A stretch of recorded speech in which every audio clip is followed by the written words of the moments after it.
Selepas bencana besar, banjir besar melanda negara pada tahun 2014, menjadi sejumlah menteri telah memutuskan kewujudan Agensi Pengurusan Bencana Negara (NATMA) yang mana juga menambah bidang kuasa APM melalui Kertas Menteri tersebut.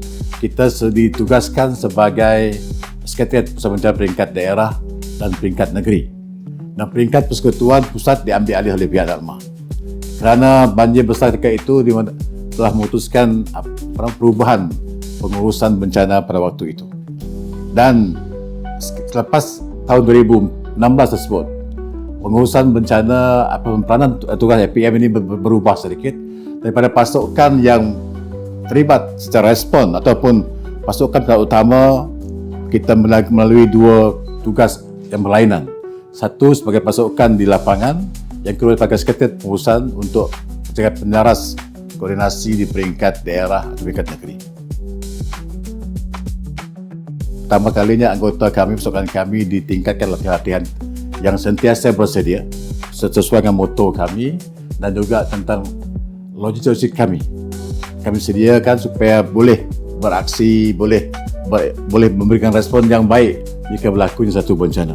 Itu tentang pasukan kami sepanjang tahun, sepanjang masa disediakan dengan disiplin, dengan pasukan yang latihan yang teratur dan yang tersusun.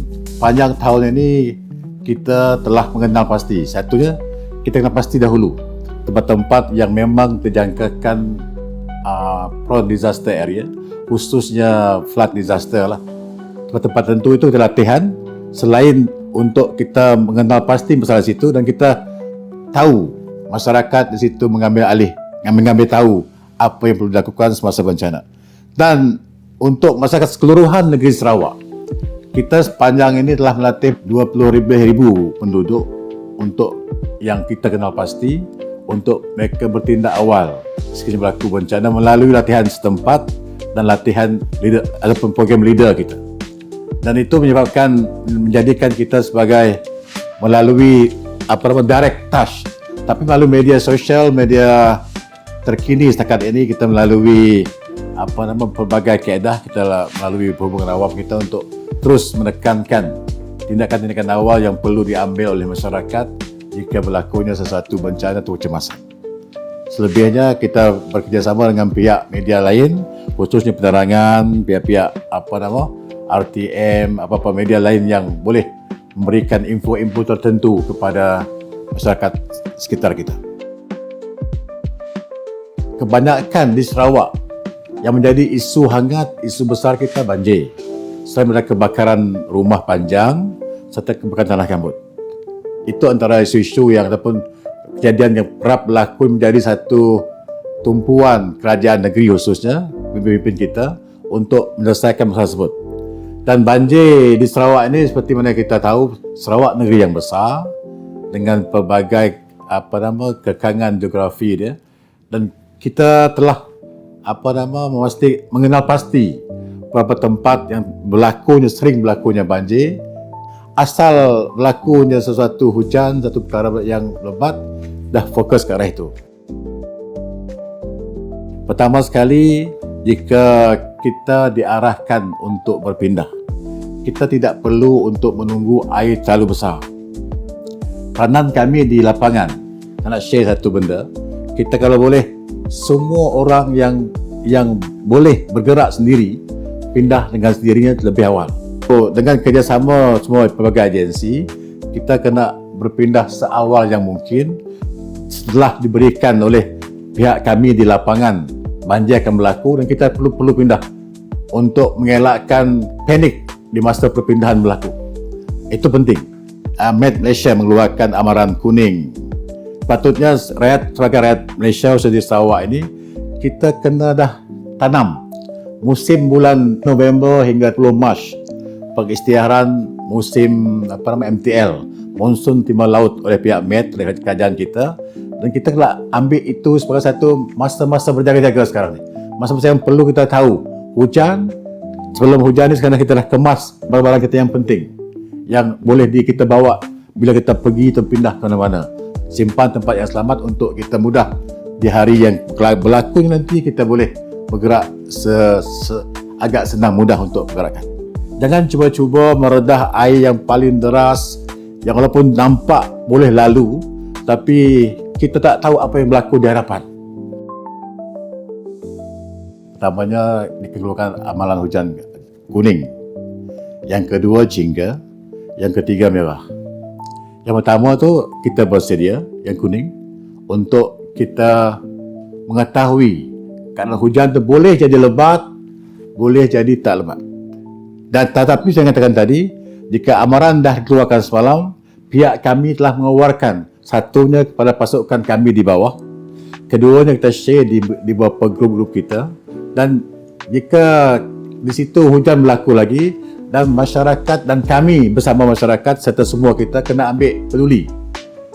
Kita boleh hujan dan boleh berlakunya banjir khususnya pada bila-bila masa.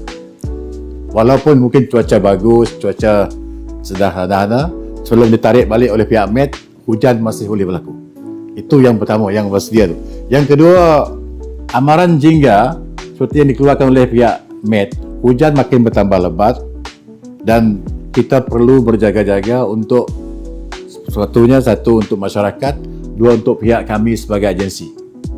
Di mana kami telah keluarkan anggota-anggota Pertahanan Awam di lapangan untuk memantau keadaan bersama dengan memastikan masyarakat bersiap sedia untuk berpindah jika berlaku hujan yang berterusan lebat. Biasanya amaran jingga ini hujan memang lebat. Dia boleh bertukar terus ke arah amaran merah, boleh kita terus untuk segera bertindak jika berlaku. Sebab itu perlunya fasa-fasa berjaga-jaga ni supaya kita terus mengambil tindakan yang selari dengan amaran diberi pihak meteorologi dan juga untuk kita ambil tindakan. Jadi kami telah memastikan tim-tim kami di peringkat daerah. Kita ada satu penyarasan peringkat bencana bahagian ataupun daerah yang dipengurusi oleh pihak residen ataupun DO kita. Kita telah memastikan semua maklumat itu adalah pengesahan daripada APM, apa-apa agensi yang ada di peringkat yang diputuskan daerah, khususnya melalui Sekretariat Pusat Bencana Daerah dan juga agensi yang terlibat, polis, bomba, tentera, rela, JKM.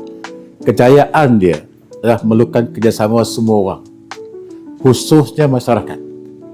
Dia tak ada superhero. Sehebat mana APM, sehebat mana Jatuhkuasa Bencana Negeri, daerah merancang, tanpa kerjasama masyarakat di bawah sana, dia tidak akan mampu menyebabkan pengurusan itu baik.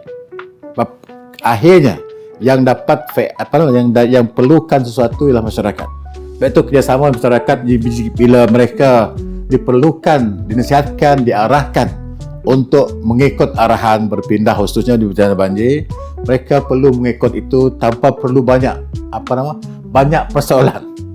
Saya mohon pada publik, orang-orang awam tidak menjadikan bencana ini satu mainan, satu isu yang tak berlaku. Kita boleh buat zaman AI semua ni.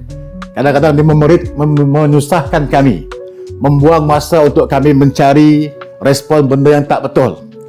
Padahal di lapangan mungkin tak berlaku seperti itu, tapi tiba-tiba dikeluarkan satu viral yang rumah tenggelam, rumah roboh. Padahal benda itu tak berlaku dan menjadi satu beban pula kepada agensi penyelamat khususnya untuk padahal yang perlukan betul-betul mungkin kami terlepas dan yang berlaku yang tak betul ini menyebabkan kita kehilangan kerugian masa dan tenaga. Satunya terima kasih kepada pihak penerangan sekali lagi kerana boleh berkongsi maklumat untuk kita sampaikan kepada masyarakat apa tindakan-tindakan perlu yang kita ambil semasa sebelum ataupun selepas bencana. Yang satunya ialah yang kata dia, tiada superhero, tiada superman dalam pusat bencana. Kita perlu ingat dalam pusat bencana satu kerjasama yang bagus, yang baik, dan insya-Allah kita akan pastikan kita boleh sama-sama untuk dalam keselamatan yang berjaga-jaga. Kita bersedia untuk menghadapi sebarang kemungkinan bencana bersama dengan Jatuhkuasa Bencana Negeri Sarawak dan juga Jatuhkuasa Pengurusan Bencana Bahagian dan Daerah Negeri Sarawak.